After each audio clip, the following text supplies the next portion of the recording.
Hello friends, ನಮಸ್ಕಾರ. ನಾಡು ನುಡಿ ಲೈವ್ಗೆ ಸ್ವಾಗತ. ಸ್ನೇಹಿತರೆ, ಇದೀಗ ಚಿನ್ನ ಪ್ರಿಯರಿಗೆ ಗುಡ್ ನ್ಯೂಸ್ ಸುದ್ದಿಯೊಂದು ಇದೆ. ಇದೀಗ ಎಲೆಕ್ಷನ್ ಮರುದಿನವೇ ಚಿನ್ನದ ಬೆಲೆ ಕುಸಿತ ಕಂಡಿದ್ದು ಆಭರಣ ಪ್ರಿಯರಿಗೆ ಬಂಪರ್ ಸುದ್ದಿ ಸಿಕ್ಕಿದೆ. ಹಾಗಿದ್ರೆ ಎಷ್ಟು ದರ ಕಡಿಮೆ ಆಗಿದೆ? ವಿಡಿಯೋವನ್ನು ಪೂರ್ತಿಯಾಗಿ ನೋಡಿ. 5 ರಾಜ್ಯಗಳಿಗೆ ನಡೆದ 2026ರ ವಿಧಾನಸಭಾ ಚುನಾವಣೆ ಫಲಿತಾಂಶದ ಒಂದು ದಿನದ ನಂತರವೇ ಇದೀಗ ಅಂತಾರಾಷ್ಟ್ರೀಯ ಬೆಲೆಗಳು ಏರಿಕೆಯಾಗಿದ್ದರೂ ಬೆಂಗಳೂರು ಸೇರಿದಂತೆ ದೇಶದ ಅನೇಕ ನಗರಗಳಲ್ಲಿ ಚಿನ್ನದ ಬೆಲೆ ಇದೀಗ ಇಳಿಕೆಯಾಗಿದೆ. ಹೀಗಾಗಿ ಇದು ಆಭರಣ ಪ್ರಿಯರಿಗೆ ಖುಷಿ ನೀಡಿದ್ದು ಚಿನ್ನ ಖರೀದಿದಾರರಿಗೆ ಸಂತಸ ತಂದಿದೆ. ನಿನ್ನೆ ಕೂಡ ಚಿನ್ನ ಮತ್ತು ಬೆಳ್ಳಿಯ ಬೆಲೆಯಲ್ಲಿ ಇಳಿಕೆ ಕಂಡು ಬಂದಿತ್ತು. ಇಂದು ಮತ್ತೆ ಚಿನ್ನದ ಬೆಲೆ ಇಳಿಕೆಯತ್ತ ಮುಖ ಮಾಡಿದೆ.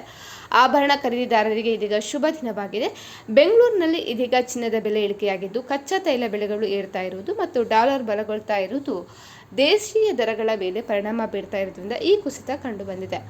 ಇದೀಗ ಸ್ಪಾಟ್ ಚಿನ್ನವು ಪ್ರತಿ ಔನ್ಸ್ಗೆ 38% ಏರಿಕೆಯಾಗಿದೆ. ಅದೇ ರೀತಿ ಬೆಳ್ಳಿಯು ಪ್ರತಿ ಔನ್ಸ್ಗೆ 11% ಏರಿಕೆಯಾಗಿದೆ. ಅದೇ ರೀತಿ ದೇಶೀಯ ಬೆಲೆಗಳು ಕೂಡ ಒತ್ತಡದಲ್ಲಿದೆ. ಇನ್ನು ಮಲ್ಟಿ ಕಮೋಡಿಟಿ ಎಕ್ಸ್ಚೇಂಜ್ನಲ್ಲಿ ಜೂನ್ 2026ರ ಚಿನ್ನದ ಫ್ಯೂಚರ್ಗಳು 10 ಗ್ರಾಮಿಗೆ 1,49,490ಕ್ಕೆ ಸ್ವಲ್ಪ ಹೆಚ್ಚಾಗಿ ಪ್ರಾರಂಭವಾಯಿತು. ಆದರೆ ಬೆಳ್ಳಿ ಫ್ಯೂಚರ್ಗಳು ಪ್ರತಿ ಕಿಲೋಗೆ 12% ಇಳಿಕೆಯಾಗಿ 2,43,600ಕ್ಕೆ ತಲುಪಿದೆ. ಇನ್ನು ಬೆಂಗಳೂರಿನಲ್ಲಿ ಎಲ್ಲಾ ಶುದ್ಧತೆಗಳಲ್ಲಿ ಚಿನ್ನದ ಬೆಲೆಗಳು ಕುಸಿದಿದ್ದು ಮಾರುಕಟ್ಟೆಯಲ್ಲಿ ಇದೀಗ 24 ಕ್ಯಾರೆಟ್ ಚಿನ್ನದ ಬೆಲೆ ಪ್ರತಿ ಗ್ರಾಮಿಗೆ 14,918, 10 ಗ್ರಾಮಿಗೆ 1,49,180, 22 ಕ್ಯಾರೆಟ್ಗೆ 13,675, 10 ಗ್ರಾಮಿಗೆ 1,36,750 ರೂಪಾಯಿ ಆಗಿದೆ. ಇನ್ನು ಆಭರಣ ಖರೀದಿದಾರರಿಗೆ ಇದು ಖುಷಿ ಸುದ್ದಿಯಾಗಿದೆ.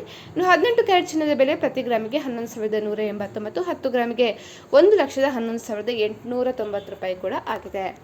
ಸ್ನೇಹಿತರೆ, ಈ ಬಗ್ಗೆ ನಿಮ್ಮ ಅನಿಸಿಕೆಯನ್ನು ಕಮೆಂಟ್ ಮಾಡಿ. ಅದೇ ರೀತಿ ನಮ್ಮ ಚಾನಲನ್ನು ಕೂಡ ನೀವು ಸಬ್ಸ್ಕ್ರೈಬ್ ಮಾಡ್ಕೊಳ್ಳಿ.